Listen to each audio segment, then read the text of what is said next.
Bonjour à tous. Donc, Auchan Retail, on va donc préparer un petit peu ensemble la présentation. Donc la solution aujourd'hui du business case de Green Commerce, c'est de montrer un petit peu le travail qui est fait sur le textile à Auchan au niveau du transport. Donc voilà, je passe la main à Nathalie Schumann, notre responsable RSE à la direction produits international. Merci Clément. Oui, bonjour à tous. Avant de rentrer dans le détail de ce qu'on veut vous présenter aujourd'hui, je voulais juste reprendre un petit peu la main et puis vous remontrer, vous reparler un petit peu des grands engagements de l'entreprise, même si l'objectif est de passer assez vite dans le concret. Donc effectivement, moi je suis responsable RSE au niveau de la direction produits internationale. Et donc, notre direction est chargée de développer et concevoir tous les produits à marque propre pour Auchan, donc pour tous les pays où Auchan est présent. Et donc, notamment en textile, puisque nous développons toute notre gamme de produits à marque in extenso. Donc, aussi bien des vêtements, enfants, bébés, adultes. On a une gamme assez complète. Et depuis 2018, notre direction est vraiment engagée pour transformer notre offre, réellement faire des avancées aussi bien sur les produits que sur nos opérations, de manière à produire et transporter nos produits de manière plus responsable, en tout cas en réduisant notre impact.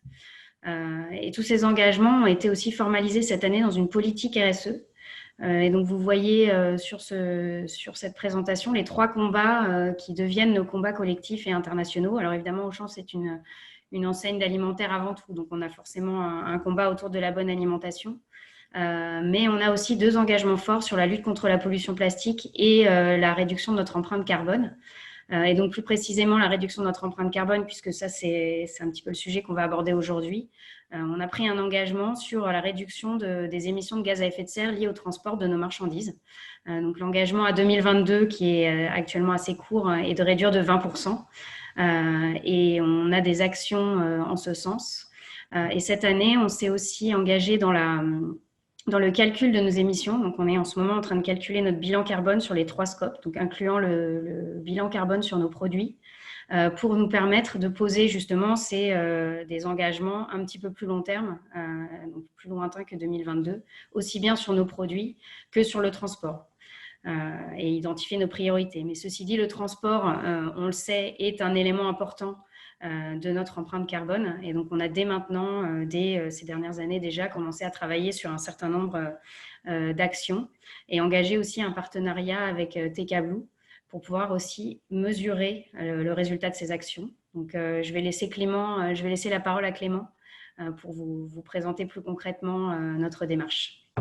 Donc, pour vous présenter un petit peu la démarche, on va commencer déjà par la supply de Auchan sur le textile, hein. Donc, on a un démarrage chez nos fournisseurs lors du développement du produit. On va avoir un transport amont qui est noté 1 sur mon petit schéma. Ensuite, on récupère en fait toutes ces commandes à notre entrepôt textile international qui est dans le nord de la France, à Brebières. On a ensuite un transport aval entre nos entrepôts textiles internationaux, notre entrepôt textile international et les entrepôts textiles en pays. Donc, c'est ce qu'on va appeler le transport aval chez nous. Et ensuite, on a aussi une cartographie qui est en cours sur les flux de nos entrepôts pays vers nos magasins Auchan. Donc voilà, ça c'est un peu la structure de notre supply. Et on a donc travaillé euh, de manière un petit peu à pouvoir suivre nos engagements RSE textiles. Donc on a décidé en fait en 2017 de prendre le partenaire de TK Blue, l'agence TK Blue, comme étant un partenaire pour pouvoir valuer en fait et piloter nos objectifs RSE de suivi textile. Donc je vais présenter donc rapidement, je vais donner la main à Nicolas qui va nous présenter un petit peu l'agence TK Blue. Merci beaucoup Clément. Effectivement, TK Blue, nous, on est une agence de notation et de labellisation du transport.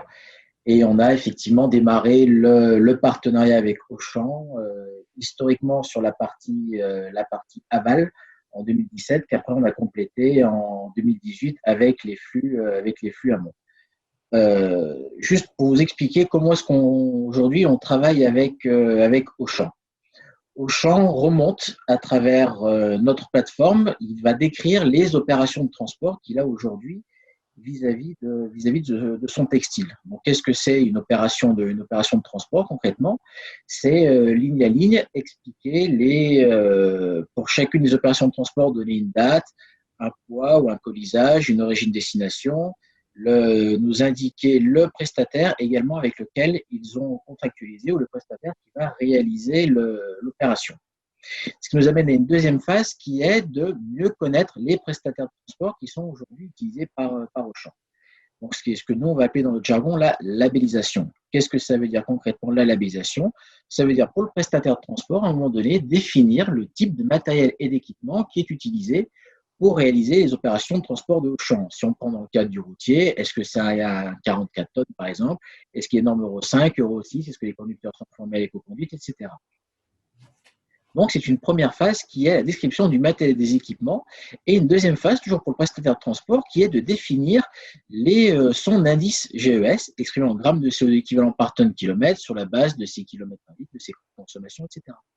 Et donc, c'est ce qui va nous permettre et permettre également à Auchan, dans son espace, de disposer d'un certain nombre d'outils, comme vous pouvez le voir en haut de l'écran, donc des outils de pilotage, pouvoir définir les objectifs et du reporting. Donc, ça veut dire quoi concrètement? Le pilotage, c'est pouvoir visualiser à chaque nouvelle importation mon flux, donc, par exemple une importation mensuelle, visualiser les émissions de gaz à effet de serre sous forme graphique, sous forme d'index, et visualiser, pouvoir piloter leur prestataire de transport. Ça veut également dire pouvoir définir les objectifs, que ce soit les objectifs vis-à-vis de leur prestataire de transport en termes de moyens mis à disposition ou des objectifs en termes, par exemple, d'émissions de gaz à effet de serre mensuelles à ne pas dépasser. Et enfin, des outils de reporting, puisque Auchan génère son reporting analytique personnalisé sur ses émissions de gaz à effet de serre, selon la consolidation qui l'intéresse, et à la fin de l'année, il dispose également d'un rapport annuel pour synthétiser les différentes actions entreprises ainsi que les résultats. Donc, merci Nicolas pour cette intervention. On a donc une tour de contrôle qui pilote un peu tous ces flux pour pouvoir suivre au quotidien. Donc, il y a à peu près 21 transporteurs référencés sur les 60 ordres de transport journaliers quotidien pour pouvoir gérer nos activités textiles et pouvoir livrer donc l'ensemble de nos plateformes européennes qui sont environ une soixantaine. Voilà. Donc, je vais rentrer un peu dans le détail sur les différents projets maintenant. Donc, sur le transport amont, donc on a travaillé sur, on va dire, 4 projets principaux. On a donc un travail sur l'eau sulfure, la suivi de la réglementation de l'eau sulfure qui est arrivée le 1er janvier 2020 avec l'Organisation maritime internationale qui a mis en place, donc qui a obligé les compagnies maritimes à réduire les émissions de soufre de 85%. Donc ça, c'est un projet sur lequel on peut au moins piloter cette réglementation. Sur le multimodal post-acheminement, en fait, c'est un travail sur le post-acheminement, donc sur la partie de dernier kilomètre qui reste pour livrer notre entrepôt international. On privilégie notamment des livraisons en barge et en train sur la France, la Pologne et la Hongrie. On a également la réduction du transport aérien. Donc là, c'est plus des actions et des choix de business par rapport aux promos qu'on peut avoir ou des choix plus stratégiques de réduire le nombre de vols aériens, donc de transport aérien. Et comme disait Nicolas, donc on a la transparence par le biais de la labellisation par TK Blue. On a réussi donc à avoir une transparence sur la qualité de nos prestataires. Donc c'est un projet également d'avoir davantage de connaissances de nos transporteurs maritimes, de nos transporteurs de route, et nos barges et nos trains, et également pour l'aérien. Voilà. Donc ça, la partie amont, ça a été mis en place, comme je disais, donc récemment, c'est plus du 2018. Et donc pour le transport aval qui a commencé tout au début du projet, on a plusieurs également projets importants. Donc on a un projet de remplissage de nos camions optimisés, ce qui va baisser finalement le nombre de camions par an. Donc après, on a travaillé sur également la labellisation de TK Blue et une transparence de la qualité de nos prestataires. Donc ça nous a permis d'avoir une meilleure vision de ce que nos routiers, nos transporteurs routiers utilisaient comme matériel. Et donc, ils sont tracés et suivis par TKBlue. On a également lancé le premier camion au gaz, donc c'est au gaz naturel liquéfié avec la France, donc sur un parcours Douai-Paris et Lyon-Paris. Donc c'est un camion qui est, on va dire, bon, je vais laisser parler Nicolas sur ce sujet, parce que donc c'est un camion au gaz qui réduit beaucoup les émissions de gaz de GES, mais il y a d'autres aspects dont je ne maîtrise pas. Nicolas, vas-y. Effectivement, quand Auchan a décidé de lancer ce projet, on a effectivement pu l'aider à pouvoir mieux valoriser quel était l'impact à attendre de par l'utilisation d'un camion fonctionnant au gaz. Puisqu'effectivement, quand on parle de l'utilisation du gaz versus le diesel, on utilise une énergie qui est nettement moins carbonée que le diesel. On va dire qu'on estime entre 60 à 65% de CO2 qui sont émis en moins pour produire et acheminer du gaz versus du diesel. Donc, on est vraiment sur une énergie qui est moins émettrice de carbone de par sa production. Ce qu'il y a également d'intéressant, c'est que lorsqu'on raisonne en termes de camions GNL, c'est qu'on se focalise sur le GES, c'est très important, mais Auchan et TKBlue, on va un peu plus loin puisqu'on va regarder quels sont les autres impacts, notamment les polluants qui sont économisés par l'utilisation d'un camion au GNL. Pour vous donner un ordre de grandeur, quand on compare un camion au gaz versus un camion diesel, selon la norme euro du véhicule diesel auquel on compare le gaz, un euro 5 ou un euro 6 par exemple, on va gagner de 20 à 80% de particules fines émises en moins par les véhicules au gaz. Donc, non seulement aujourd'hui, Auchan va diminuer son impact en termes d'émissions de gaz à effet de serre de par l'utilisation d'un camion au gaz, mais permet également de beaucoup moins émettre de particules fines. Et c'est vrai qu'aujourd'hui, on entend parler d'émissions de gaz à effet de serre, mais également de plus en plus de particules fines, notamment lorsque ces véhicules sont amenés à traverser des agglomérations ou tout du moins leur périphérie. Donc là encore, il y a une véritable volonté de la part de Auchan de non seulement contrôler le gaz à effet de serre, mais également les autres aspects sociétaux et environnementaux. Et on retrouve exactement la même problématique lorsqu'on évoque la barge. Par exemple, c'est vrai qu'une barge va émettre un petit peu moins de gaz à effet de serre au global de par sa capacité d'emport qui est nettement supérieure à celle d'un camion, mais vous gagnez également sur d'autres externalités négatives qui impactent nos concitoyens, telles que par exemple la congestion ou l'accidentologie. Donc, on est vraiment gagnant sur l'ensemble de ces aspects et c'est ce que Auchan aujourd'hui, par TKBlue, souhaite pouvoir mettre en avant également. Merci beaucoup, Nicolas, pour ce détail sur le camion gaz. Donc, je reprends un petit peu le fil. Donc, le transport aval, on a également un projet sur lequel on va travailler aujourd'hui sur le business case qu'une commerce. C'est le multimodal sur le transport aval. Donc, ce projet-là, je vais le présenter juste après. Juste avant, juste pour vous donner un petit peu d'autres éléments. Nous avons pu gagner le trophée du transport éco-responsable en 2019. Donc TKBlue fait également ce genre d'action donc pour permettre aux partenaires qui sont en relation avec TKBlue et donc de pouvoir, un peu en mode défi, d'avoir des objectifs globaux. Donc Nicolas, si tu veux en dire deux, trois mots, je te laisse Oui, la main. oui, bien sûr. Chaque année, TKBlue on fait à l'occasion de Top Transport. Bon, cette année, ça a été c'est un petit peu plus compliqué. Mais on va dire qu'effectivement, par rapport à nos différents clients, on souhaite mettre en avant certaines actions qui sont entreprises et qui nous paraissent relativement importantes. Et c'est vrai qu'Auchan, de par son développement de solutions de circuit court, on souhaitait pouvoir le mettre en avant parce que quand vous mettez en place du circuit court, non seulement vous économisez du carbone, vous économisez de la congestion, vous économisez des accidents, vous économisez plein de choses effectivement très intéressantes. Donc le circuit court, on voulait le mettre en avant. On voulait également mettre en avant cette exigence de transparence sur la qualité de ces prestataires de transport et en particulier sur le maritime, notamment sur la partie overseas.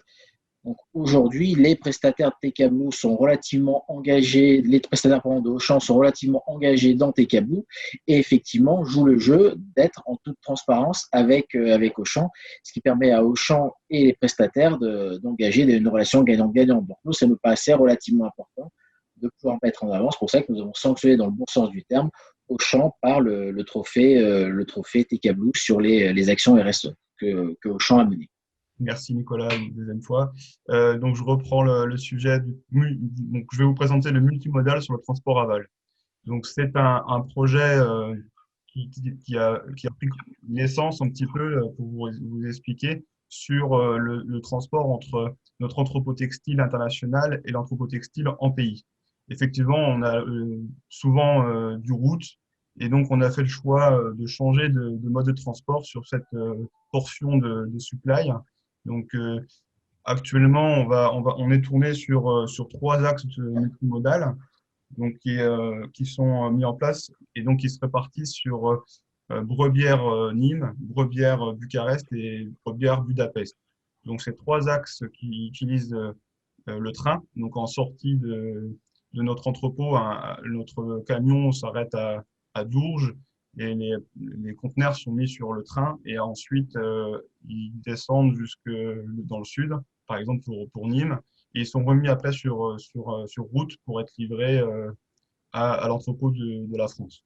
Donc voilà, ça c'est un modèle qui peut fonctionner, qui permet, comme on voit un petit peu les résultats, de faire des économies sur le gaz à effet de serre, notamment les équivalents CO2. Donc on avait effectué déjà en 2019 470 voyages en multimodal.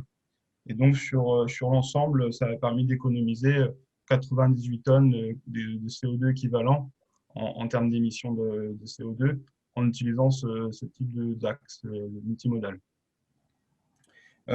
Ensuite, donc, il faut savoir que sur l'ensemble de l'année 2019, avec tous nos transports et nos plateformes, on a à peu près 14 millions de kilomètres cumulés de transport à effectuer sur une année. Donc, ça représente énormément de voyages. C'est 14 473 voyages à peu près. Donc, c'est quelque chose qui impacte énormément finalement après en termes de résultats. Donc, sur le cumulé 2020, on s'attend à avoir un peu plus. C'est aussi dû à des volumes et des nombres de transports qui varient. Donc là, on a une hausse, déjà en septembre, on a atteint 111 tonnes. Donc, c'est un suivi qui est fait donc, par le biais de nos ordres de transport qui seront envoyés donc, dans tout le pilotage qu'on a avec TKBlue et donc qui nous permettent de suivre au mois le mois avec les insertions des ordres de transport les émissions de gaz à effet de serre économisées. Voilà, je pense que on va pouvoir passer aux questions si vous en avez. Donc, Fabrice, je peux peut-être te laisser la main sur les questions. Je pense préciser certains éléments. S'il s'avère qu'il y a des questions qui arrivent plus tard, il ne faut pas hésiter à nous contacter directement pour voir un peu comment la mise en place. Alors, justement, par rapport à ça, est-ce qu'on peut mettre en fait dans le chat l'ensemble de vos emails? Oui, moi, ça me dérange pas. Clément, Nathalie, Nicolas, c'est bon? Bien sûr, aucun problème, avec plaisir. Parfait. Et comme il nous reste 5 minutes, moi, je vais vous poser des questions. Ça vous va? Ouais, ça marche. Plaisir. D'accord. Question assez classique. Hein. Pour 2021, c'est quoi vos projets en fait? Qu'est-ce que vous allez mettre en place? Alors, en termes de logistique ou de supply, peut-être on peut déjà répondre sur le parti transport. Donc, il y a des projets de pérenniser le multimodal sur le transport aval, d'également pérenniser la réduction de l'aérien sur le transport amont. Et également, donc, on a des projets sur d'autres axes multimodal en post-acheminement, comme j'avais expliqué sur la slide. Donc, donc travailler davantage la barge et le train sur le transport amont en multimodal. Ensuite, il y a également peut-être continuer à travailler sur le camion gaz. Donc là, on a fait notre premier camion. Sur le premier camion, on pourrait continuer. Après, ce qui est difficile sur l'Europe, c'est de trouver des partenaires pour faire du camion gaz à l'extérieur de l'Europe. Donc, à partir de plus de 1200 km, le camion gaz commence à être difficile à mettre en place. Donc, il faudra trouver des alternatives pour continuer à réduire les émissions de gaz à effet de serre. Voilà. L'empreinte carbone, du coup, avec l'objectif 2022, ça, après, c'est suivre et piloter ces engagements. Donc, on trouvera d'autres solutions aussi sur le transport amont, je pense. Et pour compléter aussi ce que dit Clément, on est en train aussi d'intégrer plus tous les flux, parce que là, on vous a beaucoup parlé de ce qui se passe entre nos fournisseurs et nos entrepôts pays. La logistique, elle ne s'arrête pas là, forcément, elle va jusqu'au magasin. Donc, on est aussi en train de mettre en place une partie mesure jusqu'au magasin pour vraiment être capable de piloter ces émissions de gaz à effet de serre sur toute la chaîne. Donc, on a aussi la volonté d'étendre toutes ces démarches à la logistique, enfin en tout cas à la supply chain complète. Peut-être juste un petit élément pour compléter. Juste donner un ou deux chiffres. Lorsqu'on compare par exemple un transport en deep sea, donc sur un porte-conteneur, avec un transport aérien, juste pour les personnes qui ne le savent pas, mais grosso modo, de l'aérien, c'est 500 grammes à 1000 grammes, voire 1500 grammes de CO2 équivalent par tonne kilomètre. Lorsqu'on est sur un porte-conteneur, par tonne kilomètre, on se situe entre 7 à 10 grammes. Donc aujourd'hui, pour voir vraiment la différence qu'il y a entre le transport aérien et le transport maritime. Alors l'idée, ce n'est pas de dire on vire tout l'aérien, mais tout en maritime. Il y a des contraintes logistiques, il y a du lead time, il y a un certain nombre de sujets qui font que ça n'est pas toujours possible. Mais juste pour dire un tout petit report modal permet d'économiser très rapidement des émissions de carbone dans une mesure qui est relativement impressionnante. On a une question de Cécile qui vous demande comment gérez-vous la réduction du lead time, tant pour que le produit aille de l'usine jusqu'au magasin et l'arrêt du transport aérien, point d'interrogation, entre parenthèses, transport amont. Vous avez 3 minutes. Alors, sur les lead time, donc c'est bien le temps qu'il faut entre le moment où on passe la commande et le moment où on reçoit la marchandise, donc à différents niveaux. Sur le textile, Auchan travaille sur du saisonnier. Donc, on a des appels d'offres qui sont très en amont. On travaille souvent des gammes sur l'année pour l'année d'après. Donc, il faut l'avoir en tête. On a toujours ce paramètre-là en tête. Avec la situation actuelle et la Covid-19, effectivement, il y a eu certaines fois peut-être des choix d'aérien. Donc, ça, c'est pour gérer les lead time court terme.